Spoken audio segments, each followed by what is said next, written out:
Il faut être honnête sans se blaguer. Quand tu sors, tu as fini le samedi matin, ou bien le dimanche matin, tu ne vas pas à la messe. Oui, mais un chrétien peut sortir, un chrétien peut s'amuser. Mais ton sortir, ton amuser là, ça t'empêche d'aller à la messe. Même les pas de danse, excusez-moi les puristes, beaucoup disent, oui, ça c'est une danse profane. Vous avez vu un pas de danse qui est quitté au ciel pour tomber et qu'on est en train de répéter? Parce que même ceux qui tombent pendant les prières, puis on dit, ils sont en train de faire danse des anges. Qui parmi nous a vu les anges danser comme ça? Avant, nos parents, ils adoraient les fétiches à tam-tam. Aujourd'hui, on fait zouglou à tam-tam. Oui, telle musique est diabolique, parce que telle musique, les gars, arrêtez un peu. C'est comme le couteau. On peut l'utiliser pour tuer quelqu'un. On peut l'utiliser pour faire la cuisine et manger. Tout est une question de l'usage. Les combats du chrétien, comment vaincre? Des combats liés à notre vie de chrétien. Être chrétien, c'est un mode de vie. C'est un style de vie. Il y a des choses que vous faisiez auparavant. Aujourd'hui, vous ne pouvez plus les faire. Pourquoi? Parce que simplement, vous savez qu'en tant que chrétien, ça ne colle plus avec vous. Le problème des chrétiens, c'est qu'ils pensent que tout ce qui est chrétien est censé ne pas avoir de vie ou est censé être amorphe. Là, je suis en train de parler du monde. Quand vous écrivez monde, vous inversez l'écriture de monde, ça vous donne démon. En réalité, si vous ne comprenez pas bien le monde et si vous faites en fait un mauvais usage des choses que vous avez autour de vous, vous tombez sous le coup du démon. Je serais navré de vous dire, le monde, c'est pas la mode. Entre le monde et la mode, il y a un N qui saute. Un certain usage de la mode peut vous jeter dans le monde. Alors, qu'est-ce que le monde? Si Jean 3,16 dit que Dieu a tant aimé le monde qu'il a donné son Fils unique, qu'est-ce que le monde? Jésus va dire ceci. Je vais vous définir simplement ce que je pense du monde. Tout environnement que vous vous êtes créé, qui vous coupe de Dieu, est le monde. Donc, le monde, au sens simple, c'est tout ce que vous voyez autour de vous. Mais dans ce monde-là, tout environnement qui vous défait de Dieu, pour moi, est le monde. C'est pourquoi Jésus va dire même, si ton œil droit t'empêche, en fait, si tu as un ami qui t'empêche d'entrer dans le royaume des cieux, éloigne-toi. Tout ce qui est habitude ou fréquentation qui vous coupe de Dieu, qui vous empêche de suivre Dieu, c'est le monde. À la question de savoir, est-ce qu'on peut manger le porc ou pas? Christ nous a affranchis. Est-ce que le porc vous empêche de suivre Dieu ou pas? À la question de savoir, est-ce qu'on peut boire du vin ou pas? Le premier miracle de Jésus, c'est le vin. Le vin a des vertus thérapeutiques. 1 Timothée 4, 23. Ne bois pas seulement de l'eau, mais prends un peu de vin à cause de tes fréquents maux d'estomac. Le psalmiste dit, le vin réjouit le cœur de l'homme. La réalité, c'est que il y a des personnes, quand elles ont pris une coupe de vin, ne vous réjouissez pas vite les ivrognes. Je suis avec vous. D'abord, tu es en train de pécher contre ton corps si tu commences à te rendre ivre parce que ça te rend malade, tu détruis ton corps.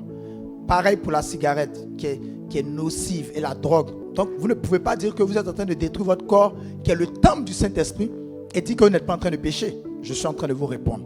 Vous qui dites qu'il faut, Genèse dit, vous mangerez de toute herbe. Oui, mais toute herbe, quand ça devient nocif, tu es en train de détruire le temple du Saint-Esprit. Maintenant, revenons aux buveurs, aux adeptes de vin et de boissons fortes. Vous pouvez boire dans la mesure où ça n'affecte pas votre santé. Vous pouvez boire dans la mesure où vous ne tombez pas sur le coup de l'ivresse. Parce que la Bible dit, les adultères, les ivrognes n'entreront pas dans le royaume des cieux. Vous qui profitez des versets bibliques pour vous taper comme les ivrognes fins. Il est question maintenant de se connaître. Parce qu'à la vérité, le monde serait quoi quand vous avez commencé à boire un verre? Deuxième, vous êtes parti. Déjà, vous tombez. Troisième, à un certain niveau, vous arrivez dans l'ivrognerie, dans l'ivresse. À ce niveau, vous n'allez pas vous arrêter là. Vous commencez à vous comporter en insensé. Il y a des gens pour qui l'alcool stimule la libido. Tu as fini de boire. Tu passes dans les coins façon là. Tu es en train de rentrer à la maison. Tu gares. Tu prends une jeune fille et tu couches avec elle. Finalement, l'alcool aurait été quoi? Pour toi, le monde. Ce qui t'empêche d'entrer dans le royaume des cieux, c'est le monde pour toi. Coupe-toi de ça. Et il faut être honnête sans se blaguer. Quand tu sors, tu as fini le samedi matin, ou bien le dimanche matin, tu ne vas pas à la messe. Oui, mais un chrétien peut sortir, un chrétien peut s'amuser. Mais ton sortir, ton amuser là, ça t'empêche d'aller à la messe. Même les pas de danse, excusez-moi les puristes, beaucoup disent, oui, ça c'est une danse profane. Vous avez vu un pas de danse qui est quitté au ciel pour tomber et qu'on est en train de répéter? Parce que même ceux qui tombent pendant les prières, puis on dit, ils sont en train de faire danse des anges. Qui parmi nous a vu les anges danser comme ça? Avant, nos parents, ils adoraient les fétiches à tam-tam. Aujourd'hui, on fait zouglou à tam-tam. Oui, telle musique est diabolique, parce que telle musique, les gars, arrêtez un peu. C'est comme le couteau. On peut l'utiliser pour tuer quelqu'un. On peut l'utiliser pour faire la cuisine et manger. Tout est une question de l'usage. Tu sais que l'alcool ne va pas avec toi. Arrête. Tu sais que quand tu sors, tu vas écouter certaines musiques. Après ça, tu te retrouves, tu es là seul, tu tournes dans ton téléphone, tu as fini d'écouter certains slow, tu vas SMS à ton ancien gars qui n'a pas voulu faire de toi sa femme mais qui veut faire de toi sa maîtresse. Tu as résisté jusqu'à... Et puis après, on dit quoi? Tu es où? On peut se voir parce que tu as écouté une musique. Cette musique ne va pas avec toi. Arrête. Tout ce qui vous coupe de Dieu, tout ce qui vous éloigne de Dieu, c'est le monde. Est-ce qu'on peut porter tel habit ou pas? Je suis avec vous. Come on. Paul est clair en ce qui concerne les vêtements. Il demande qu'on s'habille décemment. Sinon, il n'y a pas une mode qui est quittée au ciel. Et puis on dit, c'est pour ça que j'ai un problème avec les femmes. Vous êtes là, vous portez vos gros habits de 1984. On est en 2024 bientôt, soit 40 ans après. Sous prétexte que vous avez une vie consacrée. Les soeurs, les frères, la consécration là, c'est d'être chaste, c'est d'avoir bon cœur. Parce que être consacré à l'apparence, ne pas porter boucle d'oreille, et puis faire pire que les personnes qui portent boucle d'oreille, ne pas mettre de mèches, et faire plus grave que les personnes qui mettent des mèches. Dans le temps, nous on a tellement souffert. Quand on voit une soeur qui est grande, claire, si elle a beaucoup de cheveux, oh, elle a un esprit de séduction. Oh, c'est la sirène des eaux. Arrêtez de voir la sirène des eaux. Parfois, tu peux voir teint ébène, noir, pur, avec même cheveux attachés mal, mais sa force de séduction insoupçonnée, tu ne peux pas. Il n'y a pas de modèle qui soit inspiré, mais Dieu demande qu'on couvre nos corps. Dès l'instant où tu t'habilles, que tu exposes ton corps, c'est pas bon. Si le malheur doit arriver, que ça arrive. Malheur à celui par qui ça arrive, dit la Bible. Tout est une question aussi du sens qu'on donne à tout ce qu'on fait.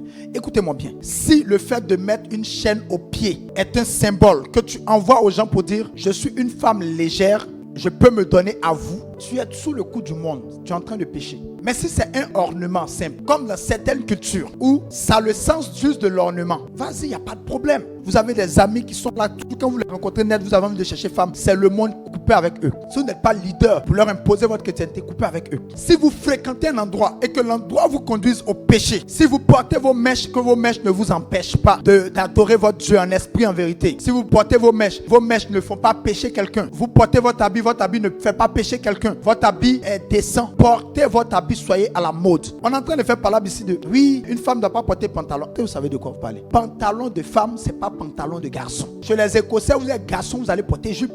Et vous êtes femme, vous allez porter pantalon. Est-ce que les Écossais sont en train de pécher? Qui a établi la norme? Il y a des gens qui sont allés évangéliser des pygmées dans une forêt pour le besoin du salut des âmes. Là-bas, quand les gens meurent, on ne les enterre pas dans une forêt. On prépare leur chair, on mange. Comme ils sont allés pour évangéliser, ils ont mangé avec les pygmées la chair humaine. Des gens qui sont déjà morts. En fait, ce que je suis en train de vous dire, ne soyez pas plus légaliste que la loi, que la parole de Dieu. Par exemple, quand tu as 2 femmes, c'est un péché.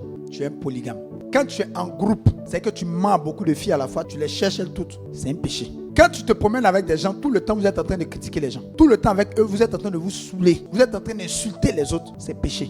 Mais nulle part c'est écrit, il faut avoir des amis religieux. Parfois même ceux qui sont à l'église sont plus dangereux que ceux qui sont dehors. Nulle part c'est écrit, un chrétien doit écouter que des chants d'adoration. Si vous voulez écouter que des chants d'adoration, c'est votre choix.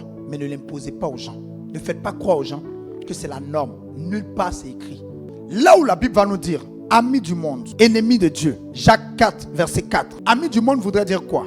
Quand tu es trop à l'aise avec tout ce qui est profane, au point où ça t'éloigne de Dieu, c'est là que tu deviens ennemi de Dieu. Un jour, Paul va dire ceci. En ce qui concerne la viande consacrée aux idoles, et 1 Timothée 5, le verset 6 va dire, celle qui vit dans les plaisirs du monde est morte, quoique vivante. Donc, celle qui prend plaisir à ces habitudes qui vous coupent de Dieu là, elle est morte quoique vivante. Mais en même temps, arrêtez de tromper les gens. Vous dites, ah non, on peut sortir un peu. Et puis dans ça là, vous faites n'importe quoi. Arrêtez de faire croire que oui, je sors, je fais les amis. Là, je vais leur parler de Dieu. Et puis finalement, tes propres amis que tu allais pour évangéliser là, ils ont réussi à te faire de toi un nouveau païen. Parfois, tu ne peux même plus assumer ta chrétienté. Ils sont là et te regardent.